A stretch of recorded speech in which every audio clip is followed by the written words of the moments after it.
राहुल गांधी भारत जोड़ो न्याय यात्रा के 14वें दिन पहुंचे बिहार। किशनगंज में राहुल ने बीजेपी पर साधा निशाना।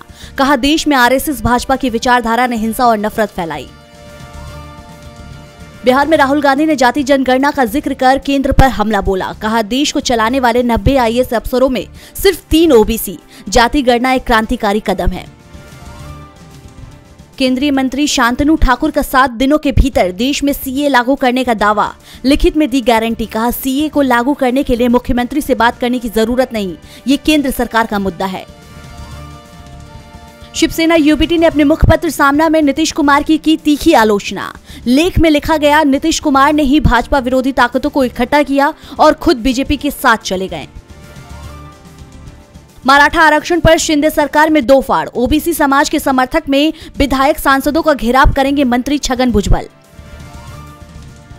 दिल्ली में सीएम हेमंत सोरेन के घर पहुंची ईडी। झारखंड में अलर्ट जारी। सीएम हाउस और बीजेपी नेताओं के घर दफ्तर पर फोर्स तैनात। जवानों की छुट्टियां कैंसिल। दल बदल कानून पर पूर्ण विचार के लिए बनेगी समिति। मुंबई में लोकसभा अध्यक्ष ओम बिरला ने की घोषणा। महाराष्ट्र विधानसभा स्पीकर राहुल नार्वेकर होंगे इसके अध्यक्ष। परीक्षा पे चर्चा में पीएम मोदी ने दिया छात्रों को मंत्र। कहा, निर्णायक बनने की डाले आदत, कंफ्यूजन में रहने से बचे। हरियाणा में एक्टिव मोड में दिखी आप। केजरीवाल ने विधानसभा चुनाव के मद्देनजर हरियाणा की सभी सीटों पर उम्मीदवार उतारने की घोषणा। लोकसभा में आप विपक्ष गठबंधन के साथ लड़ेगी। एनसीपी अजीत पवार गुट के विधायकों की अयोग्यता पर फैसले लेने की समय अवधि 15 फरवरी तक बढ़ी। सुप्रीम कोर्ट ने दी मंजूरी।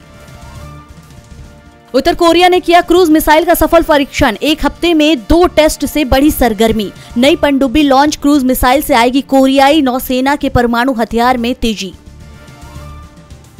मैक्रो की भारत यात्रा के बाद चीन का बड़ा बयान। जिनपिंग बोले, हम फ्रांस के साथ रिश्ते मजबूत करना चाहते हैं। हमारे संबंध 60 साल पुराने। हुती विद्रोहियों के हमले पर शिप कैप्टन बोले, उम्मीद छोड़ दी थी। कहा, भारतीय नौसेना ने आग बुझाने के लिए पूरी ताकत लगा दी। शनिवार को अरब सागर के अदन की खाड़ी में मौजूद जहाज में लगी आग। पाकिस्तान में इमरान की पार्टी पीटीआई पर लग सकता है बैन। साइफर और हिंसा केस में फैसला किसी भी वक्त। ऐसा हुआ तो नवाज शरीफ को मिलेगा वॉकओवर। भारत चीन के बीच द्विपक्षीय संबंध सुधरने के आसार। करीब 15 महीने बाद भारत में चीन करेगा अपने राजदूत की नियुक्ति। दोनों देशों में सीमा विवाद के चलते अक्टूबर 2022 में लौट गए थे चीनी राजनयिक। बजट सत्र से पहले केंद्र सरकार ने बुलाई सर्वदलीय बैठक। 31 जनवरी से 9 फरवरी के बीच चलेगा इस बार का बजट सत्र। बजट 2024 में सरकार ग्रीन मोबिलिटी और इंफ्रा को दे सकती है प्रोत्साहन। ऑटोमोबाइल कंपनियों को बजट से है उम्मीद। 1 फरवरी को अंतरिम बजट पेश करेगी सरकार। बर्नार्ड अर्नॉल्ट बन गए दुनिया के सबसे अमीर शख्स। अरबपतियों की लिस्ट में एलोन मस्क पहुंचे दूसरे नंबर पर। रिलायंस ग्रुप के चेयरमैन मुकेश अंबानी इस लिस्ट में 11वें स्थान पर। बिग बॉस 17 के विनर रहे मुनव्वर फारूकी, जबकि अभिषेक कुमार बने रनर अप। शो लॉकअप के बाद मुनव्वर ने बिग बॉस की ट्रॉफी भी अपने नाम की। फिल्म फेयर 2024 के रेड कार्पेट पर बी टाउन ने जमकर बिखेरा अपना जलवा। रेड साड़ी में करीना कपूर खान ने लूटी महफिल।